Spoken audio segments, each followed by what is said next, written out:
Hello दोस्तों, नमस्कार।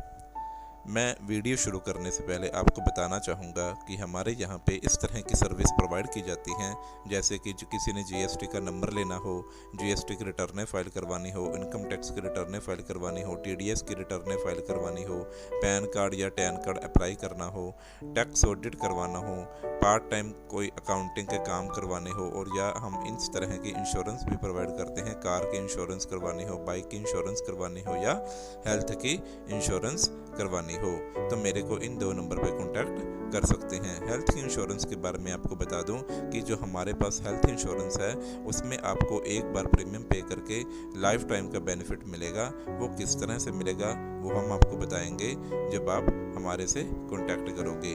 तो मैं ज़्यादा वक्त ना लेते हुए आपको जो नए साल में कुछ चेंजेस करने पड़ेंगे, आपको जीएसटी से रिलेटेड वो क्या चेंजेस करने पड़ेंगे वो मैं आपको बताता हूँ। तो ध्यान से देखिएगा और ध्यान से सुनिएगा। फर्स्ट है जो new invoice series in sale bills. जो कंपनीज प्रोप्राइटरशिप या पार्टनरशिप सेल बिल्स बनाते हैं, जो 23-24 के लिए जो सेल बिल बनाएंगे, नंबर यूनिक होने चाहिए।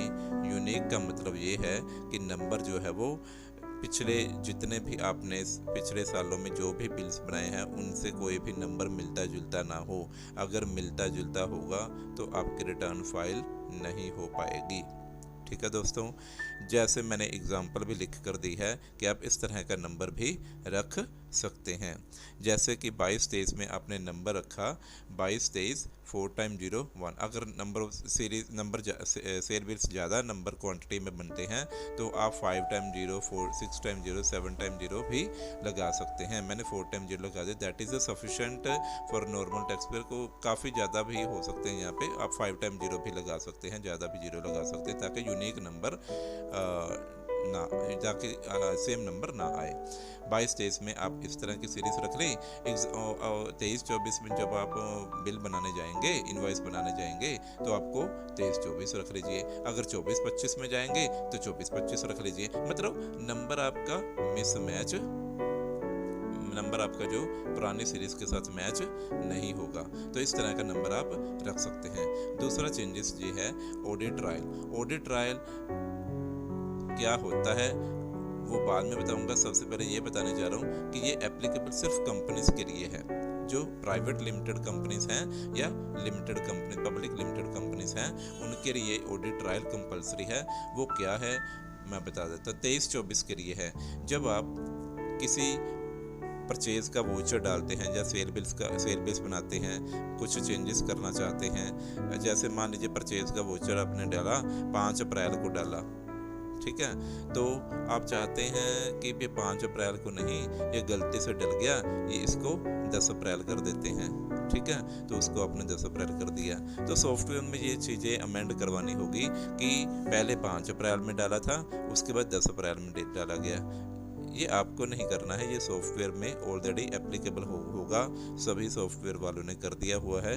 ये इसलिए किया गया है ताकि ये जो जितने भी वाउचर डाले गए हैं, जितनी भी एंट्रीज की गई हैं, वो कितनी बार मॉडिफाइड हुई हैं, क्यों हुई हैं, क्या रीज़न है, वो पता चल जाएगा। वो ये चीज़ जो है वो ये ऑडिट रिपोर्ट जब बनेगी आपकी 23-24 के साल की, फाइनेंशियल ईयर 23-24 के साल की, तो उसमें ये मेंशन किया जाएगा। ठीक है दोस्तों।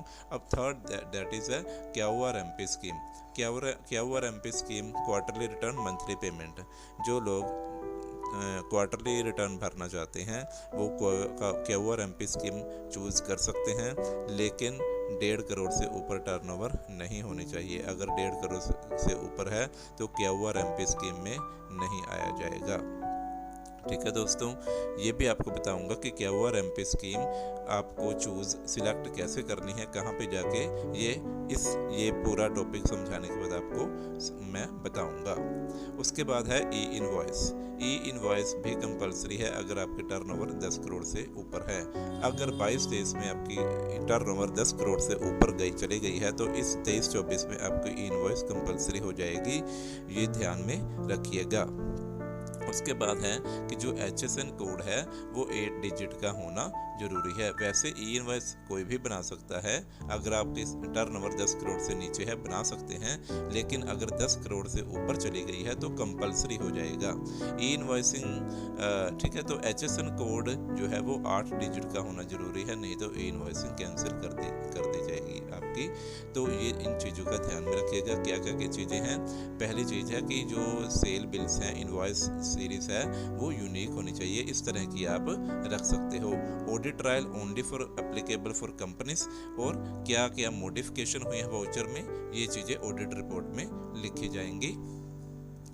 KYRMP स्कीम है, जिनकी टर्म 1.5 करोड़ तक है वो KYRMP स्कीम चूज़ कर सकते हैं। कैसे करनी है वो आपको बताने जा रहा हूँ। और उसके बाद है ई इनवॉइसिंग। 10 करोड़ से ऊपर अगर टर्नओवर चली गई है तो आपको ई इनवॉइसिंग कंपलसरी है, तो और HSN कोड जो है वो 8 डिजिट का होना ज़रूरी है। तो अभी चलते हैं GST की साइट पे। GST की साइट पे हम चलते हैं। तो यहाँ पे मैंने GST की साइट खोली है।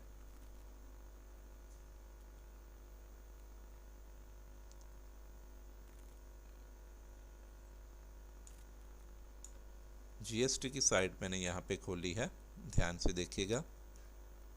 ई इनवॉइसिंग कहाँ, KYRMP स्कीम जो है वो हमें कहाँ पे चूज़ करनी है। जैसे मैं यहाँ पे लॉगिन करता हूँ,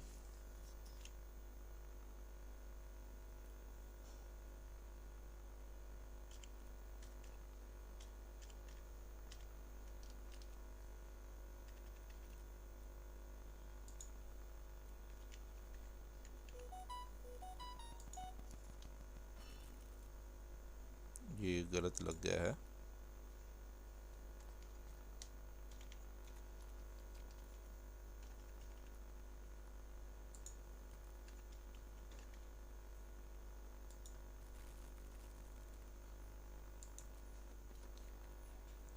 यहाँ पे आप जाएंगे सर्विस में, यहाँ पे क्लिक कीजिए। उसके बाद आपने जाना है रिटर्न्स में, और यहाँ पे आ रहा है opt in for quarterly return, यहाँ पे क्लिक कर देंगे। यहाँ पे लिखा आ रहा है 23-24 आ रहा है, यहाँ पे सर्च करेंगे।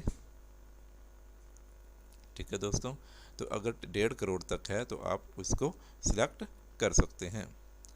मैं यहाँ पे देखिएगा मंथली क्वार्टरली लिखा हुआ है, यहाँ पे मंथली है सारा। यहाँ पे अगर मैं चाहूँ तो क्वार्टरली कर सकता हूँ, सेव कर दूंगा तो क्वार्टरली रिटर्न मेरी जाएगी, लेकिन मैं यहाँ पे नहीं कर रहा हूँ। यहाँ पे देखिएगा लिखा हुआ है 1.5 करोड़। ठीक है दोस्तों, तो इस तरह से आप KYRMP स्कीम में भी जा सकते हैं। तो अगर वीडियो अच्छी लगी हो तो लाइक, शेयर और सब्सक्राइब ज़रूर कीजिएगा। ये इन्फॉर्मेशन जो है वो काफ़ी इम्पोर्टेंट है अकाउंटेंट के लिए, कंपनीज के लिए, प्रोप्राइटरशिप बिजनेस के लिए या पार्टनरशिप बिजनेस के लिए, जो भी बिजनेस बंदा चला रहा है। तो अगर किसी तरह की और भी कोई इन्फॉर्मेशन चाहिए तो आपको मेरे इन 2 नंबर पर कॉन्टैक्ट कर सकते हैं। कोई रिटर्न, कुछ सर्विस या कोई क्वेरी चाहिए तो आपको इन 2 नंबर पर कॉन्टैक्ट करना होगा, तो आपको सोल्यूशन ज़रूर मिलेगा। Thank you for watching.